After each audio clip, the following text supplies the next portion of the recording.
very, very long time ago, in the northeastern part of China, in an area that was much traveled by the local businessmen and merchants of the day, there stood a large and beautiful inn. It was very ornate, with beautiful towers, colorful stained glass, and a spacious courtyard. In the courtyard there was a long dining table that was used to feed the many lodgers who were hungry from their long journeys. The inn was owned by a young and very beautiful woman who lived alone but for a large stable of donkeys, said to be the largest herd in the land.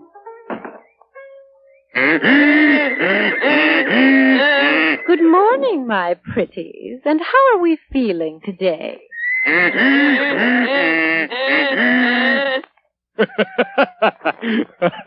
The landlady was charming and known as a very delightful hostess who kept her guests not only well fed, but also amused with interesting stories and tales.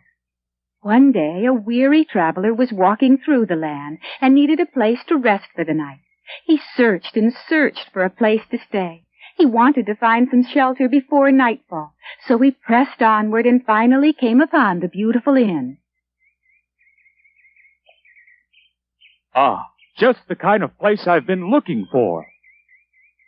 Hello? When the landlady came to the door, the traveler told her of his long journey. She listened to his story, but was worried because all of her regular rooms were already taken. But she couldn't just refuse him. You poor man. My inn is very full, but I do have a storeroom left, and I'll let you have it. Oh, great. Thank you. Thank you. And so the traveler lay in his room trying to get some much-needed sleep. He was very, very tired, but he just couldn't seem to get to sleep. He couldn't help wondering how a young girl could manage such a large and busy inn all by herself. It seemed most strange indeed. Suddenly... Huh? There was a light shining in from a crack in the wooden wall and some rustling noises. He went over to see what was happening. And when he peeked through the crack, he saw the landlady, wide awake and holding a strange green box.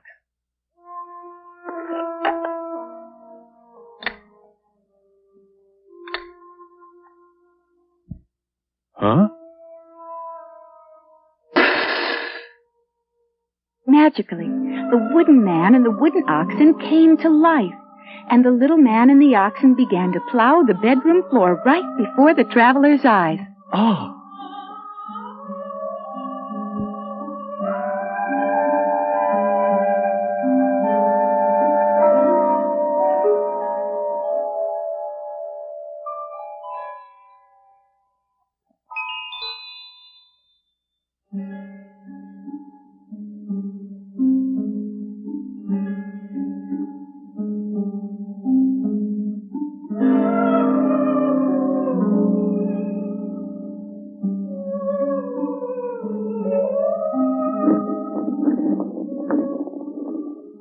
In no time, the landlady had ground the magical grain into flour.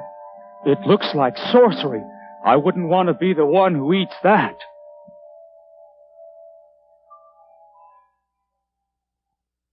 The next morning... Good morning, gentlemen. I hope you're all rested and ready for breakfast.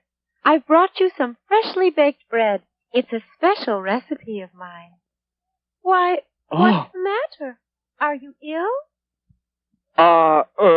No. I just remembered. Have to get magic moving. I have important business with a very rich merchant. Oh. Well, have a pleasant journey. The traveler ran out of the inn as fast as he could. He was very frightened. But then he wondered about the other lodgers. What was to become of them? What could happen to them if they ate the magical bread? And soon his curiosity got the better of his fear, and he ran back to have a look. He just had to see, so he dropped his pack, jumped up, and peeked over the outside wall.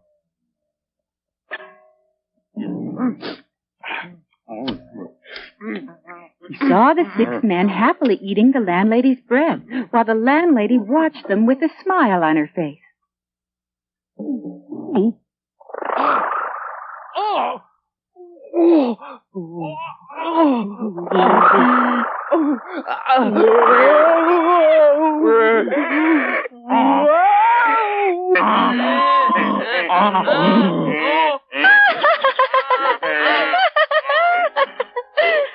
Now, all of you, quiet down and get to the stable. Hurry up now.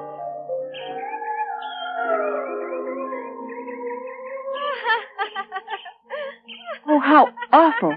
Why, that landlady's a wicked sorceress, and those poor lodgers have been turned into donkeys.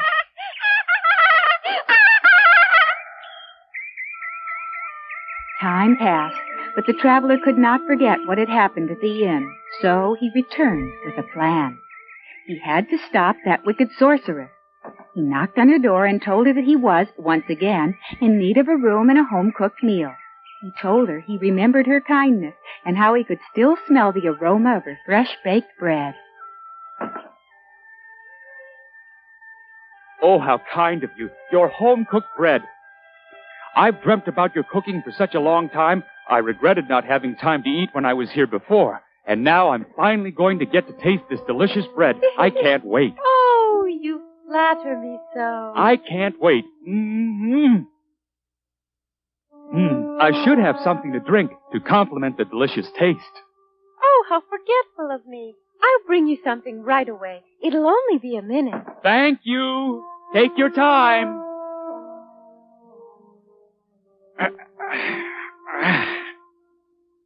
You see, the traveler had brought his own bread, and he switched it with the wicked sorceress's. Here is your tea. Oh, thank you. Now I can really enjoy my meal.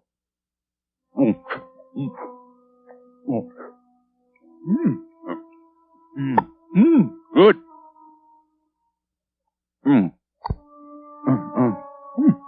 Oh, I just remembered. How thoughtless of me. Here I am eating your delicious food, and I didn't offer you any of mine. Please, I insist you have some. Thank you. The sorceress gladly ate what she thought would be only ordinary bread. Is it good? It's very delicious. Not as good as yours, I'm sure. Oh!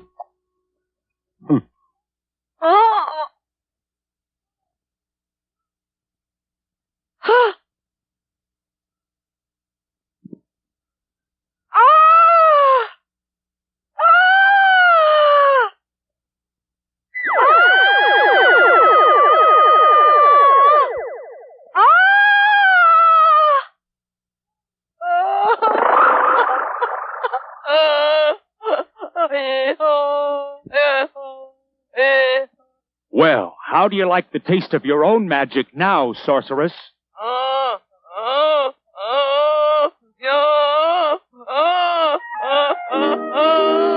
His plan had worked to perfection, and he had used the sorceress's own magic to trick her.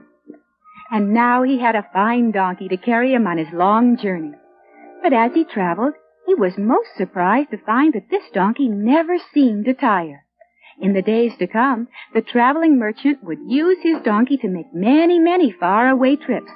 And they did it so quickly that he was soon the wealthiest merchant in the land. He moved into the beautiful inn and could not have been happier. But then, one day, as he was traveling to open up yet another successful business...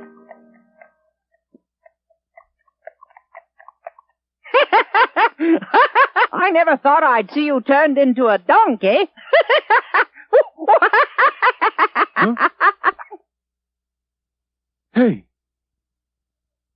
I warned you that if you misused the powers I had given you, that someday you would pay for it. By the way, who are you? I have a favor to ask, good sir. It is true that this lady has been most unjust, but I promise you she has learned her lesson. Will you forgive her?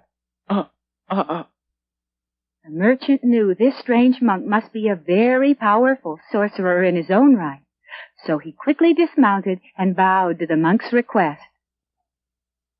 Your words are most wise, sir. Thank you. You are most kind and generous.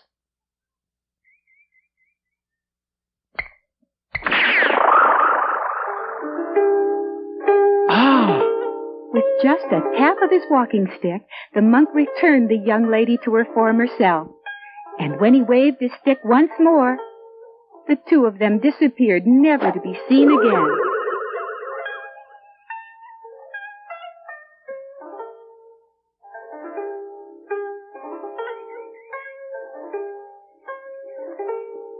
And that is the story of the mysterious Donkey Inn.